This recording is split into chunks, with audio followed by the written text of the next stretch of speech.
Hello everybody, my name is Niji. I'm the author of the comic The Witch and the Beast, and welcome to our first Q&A video.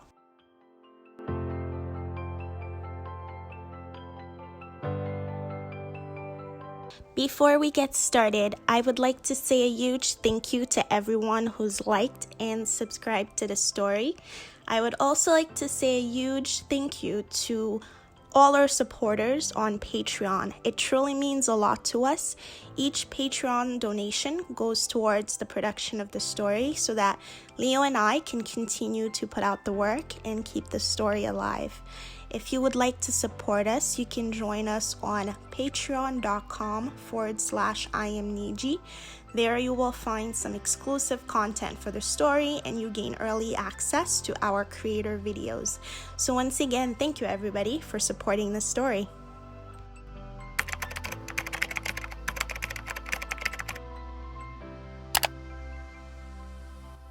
If you're coming across this video and you haven't read The Witch and the Beast yet, it is an epic fantasy/drama comic. There are witches, vampires, humans, elves, and of course, a hero who goes into an adventure to save the world. I know that this isn't much information, but that is the best I could do without giving away any spoilers. Please check it out. It is currently available on 2 platforms, Webtoons and Tapas. If you do check it out, I hope you like it, and let us know by leaving a comment.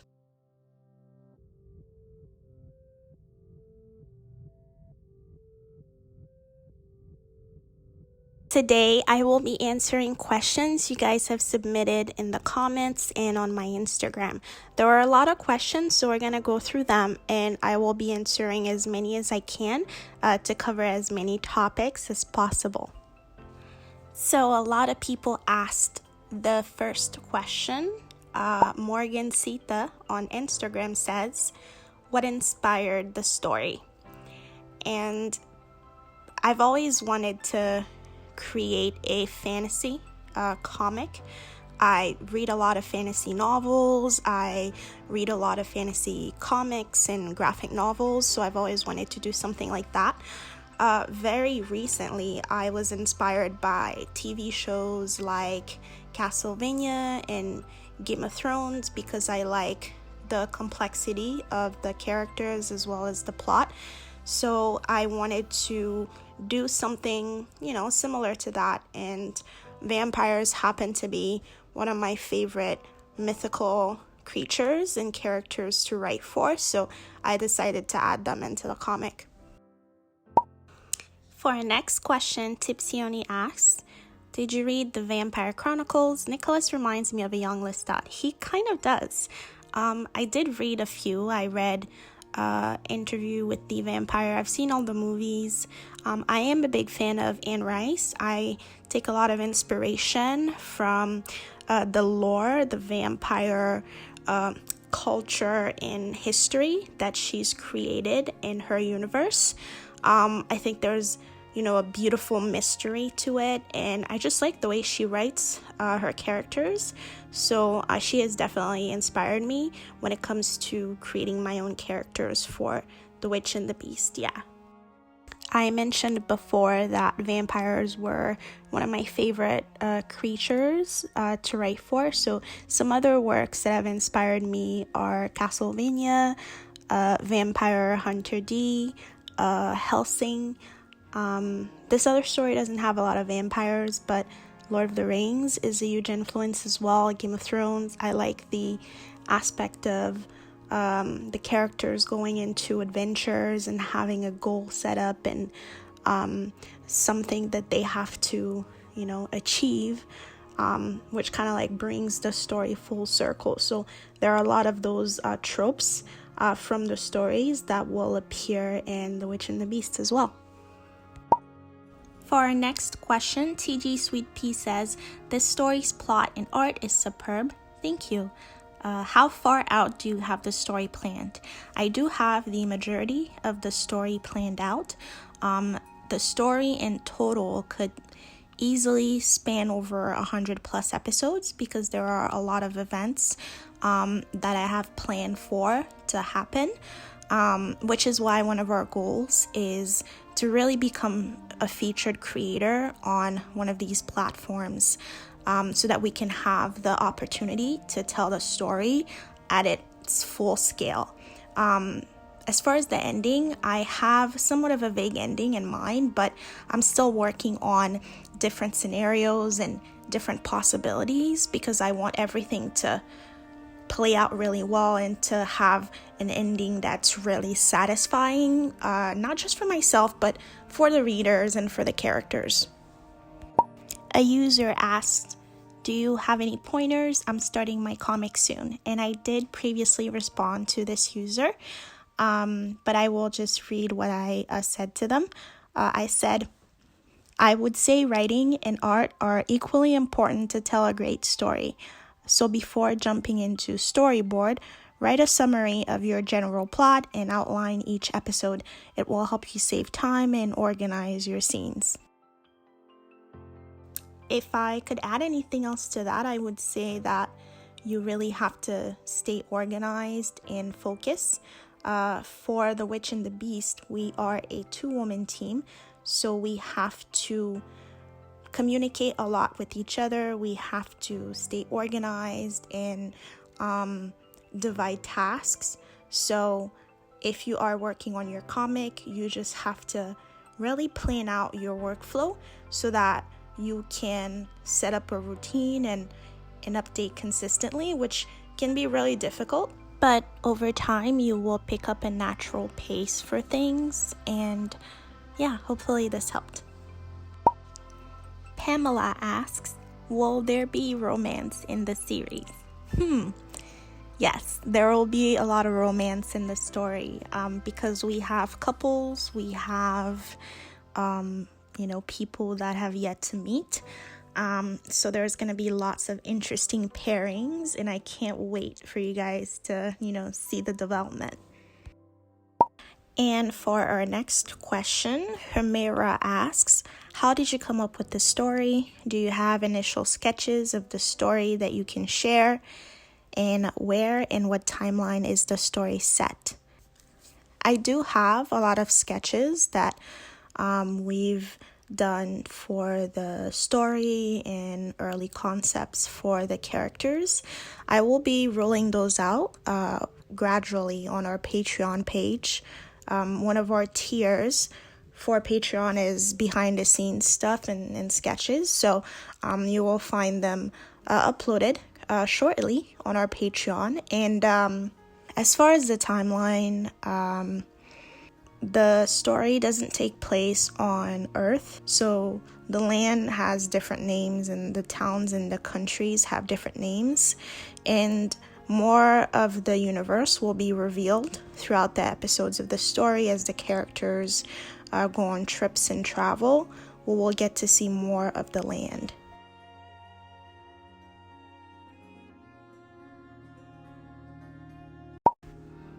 Zoe asks, tell us more about the world timeline. Are there more mythical creatures except vampires and the new beasts? There will be more fantasy creatures that will appear in the story, like elves and different types of demons, for example, and hopefully you guys enjoy them. What traits do vampire kids with mixed blood inherit, or is it how they usually procreate? For mixed kids with vampire and human heritage, I do want to follow the traditional lore that's been established for them, where they have slightly different abilities and resistance to certain things that pure blood vampires would have, because I think those traits work really well for the characters, so I don't want to change too much. Are there only male vampires? How and when were vampires created? Well, we'll dive a little bit into the history of vampires in the world of The Witch and the Beast. And no, there are female and male vampires in the story. There is a female vampire that appears in episode 10, I believe, where she's Vance's right-hand woman. Where do you get your artistic inspiration from? It stems from a lot of different places. I get inspired by films, TV shows, music, art pieces. I do spend a lot of time in my head as well, just daydreaming about different scenarios, different possibilities, and developing characters, and thinking about how I can apply a theme to the story. So a mixture of all of that stuff is how I got The Witch and the Beast, essentially. Meaning Tina asks, is it a Beauty and the Beast retelling? Not really, though. As someone who grew up in the 90s with the Disney Renaissance films, there could be some underlying themes in there, fantasy tropes and romance that are similar to the Beauty and the Beast film in fairy tale. As far as the title, I wanted something that was simplistic and easy to remember, which is why I ended up going for The Witch and the Beast. OL My Dude asks, how many changes visually and personality-wise did the main characters go through before finalization? It depends on the type of character.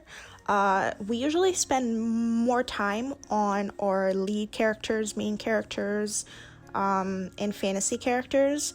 There are a few people that, came to life very quickly, like Vance, Nicholas, Marius, because from the very beginning I knew exactly what they looked like, and then we did some tweaking here and there in the clothing style, and I also rewrote how their personalities came off, things like that. The fantasy creatures, the demons, usually need more time because you want to do something cool and unique. Setting up the world is probably going to be more challenging as we go forward with the story as well. So in general, I would say human characters, quote unquote extra characters, usually are not that difficult, but other characters that require, props and, interesting clothing styles and different sets and backgrounds usually take more time to figure out. Stephanie AB asks, who are your favorite characters so far, and I guess to come later? My favorite character so far in the story is Vance. I think he's really cool, he's very intriguing, and I love writing his character arc, and I love doing research for his character because he's very complex and he's not your typical vampire. He does have an interesting side of him, an interesting trait that vampires typically don't have because they're so violent and bloodthirsty and fierce. And while Vance is a really cool, strong fighter, he does have a really empathic side of him, which I love writing about. I do have another character that I really enjoy. He hasn't appeared fully in the story yet, but he's pretty cool as well, and I hope you guys really like him when he's introduced in the story soon.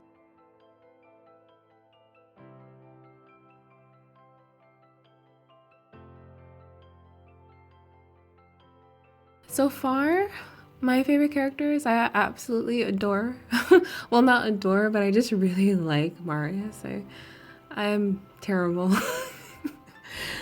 But I am excited to get into the character that's coming up that we'll be getting to know more of. I'm pretty sure I will grow to like him quite a lot. So yeah.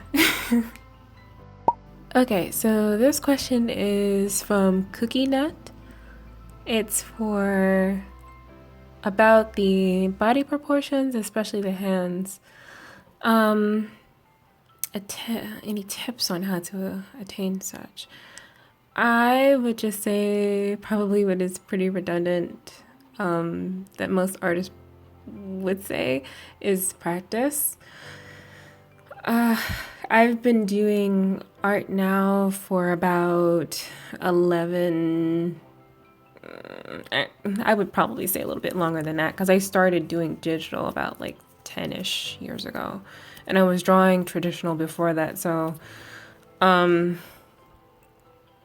this, like, hands is can be challenging, but I suppose the only extra tidbit that I would say would be to just kind of relax when you're doing them. Maybe that might help. Because I feel like when you're concentrating really, really hard on trying to get that perfect line, it makes it that much harder. So I guess the other tip would be to just relax. And then we have another question from Kerber Draws. Hopefully I said that right. And the question is, how long does it take to make a full chapter? This one varies, and I think that varies for any artist who's doing any form of like a web comic, because it depends on how many panels are in it and then what specifics are going into the chapter, I feel like. Because the last one I just did probably took me maybe around between 40 and 50, maybe. I could be a little bit off, but usually I would say it's between there for each chapter. For the other half of this video, I will be answering questions that are more character specific or that relate to a specific moment or a specific episode in the series. So beware of spoilers. If you haven't read all the episodes that are out so far for The Witch and the Beast, please feel free to do so before you continue with the rest of the video. So Cyrosen asks, who's going to be our male lead? And our male lead has technically already appeared in the story, though we haven't been fully introduced to him just yet. So he's going to appear again very soon and have a stronger presence in the future episodes. That is all I can really say without giving away too many spoilers. I'm sorry. So Camellia asks, what's the story behind Victoria? Is she really dead? So Victoria is the female character that appeared next to Nicholas in episode 2, I believe, and she was his lover.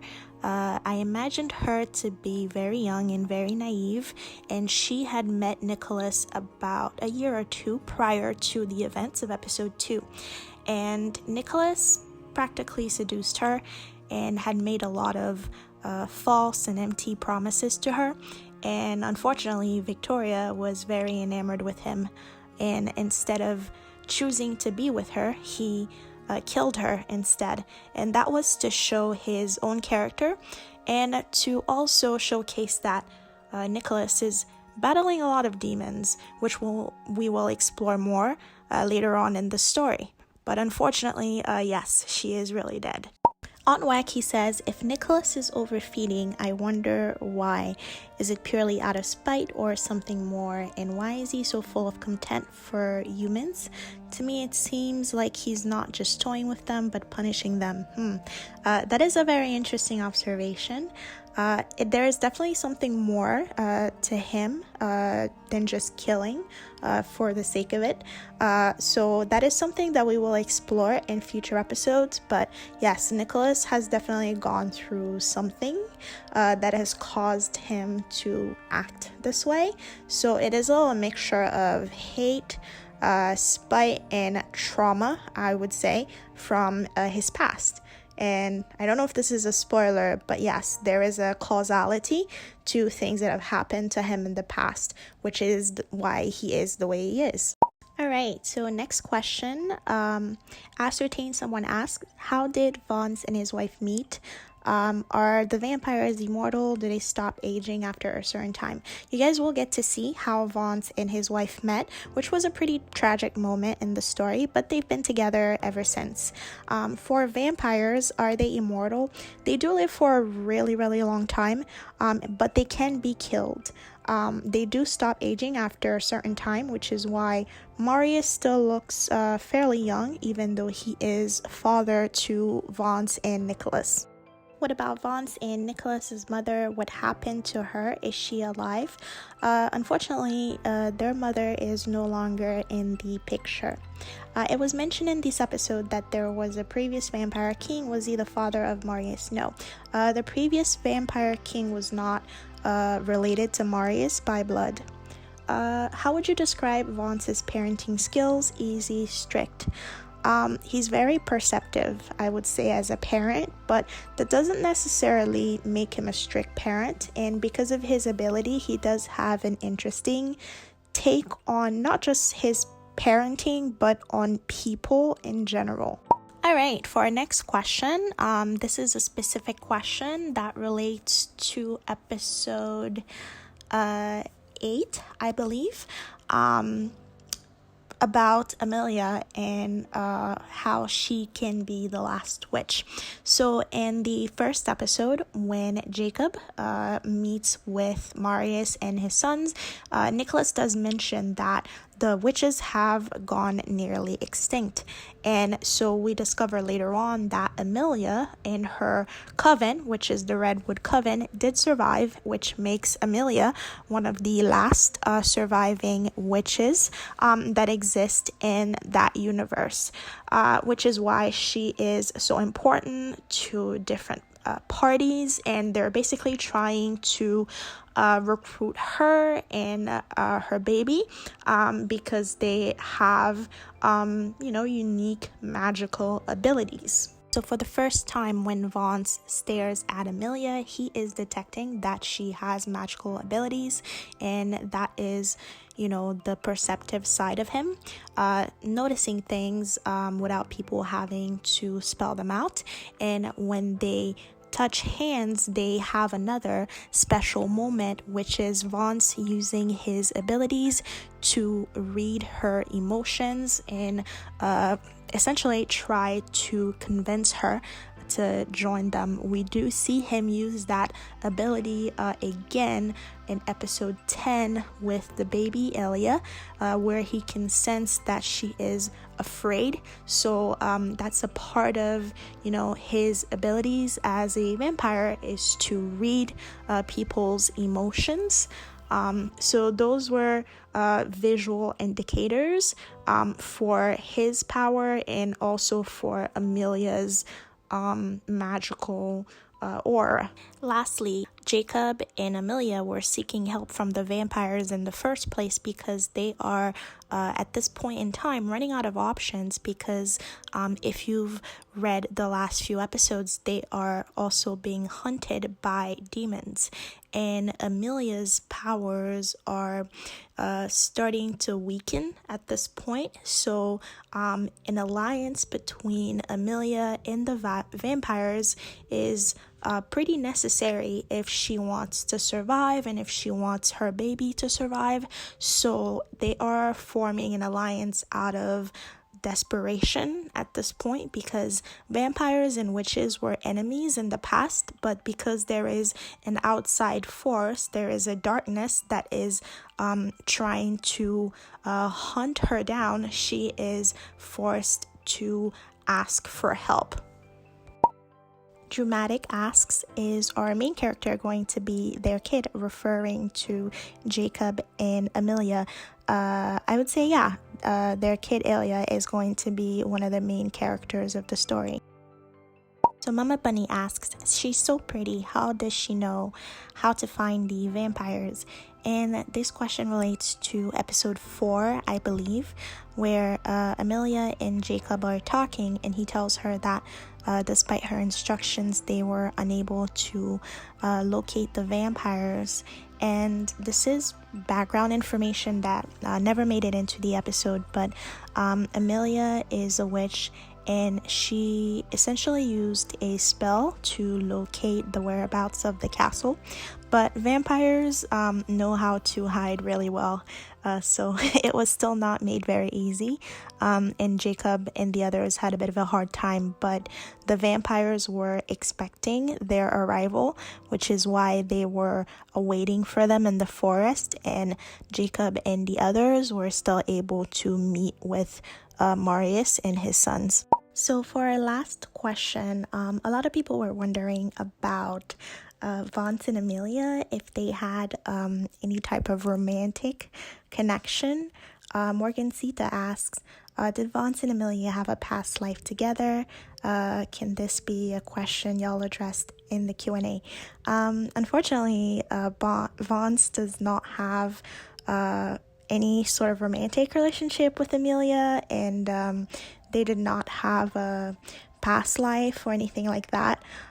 He is currently very devoted to his wife, which we met back in episode 3, and they have a son together who is half human, half vampire. So yeah, no shipping between Ponce and Amelia. And that brings us to the end of our very first Q&A session. Thank you everybody who submitted a question online. For future Q&As, you can submit a question on Patreon, in the comments, on Twitter and Instagram. I will do my best to go through them and just like this one, cover as many topics as possible. I want to leave you guys with a very special soundtrack that one of our readers created for the story. She was inspired to create this piece after reading episode 4, and I got her permission to add it to this video.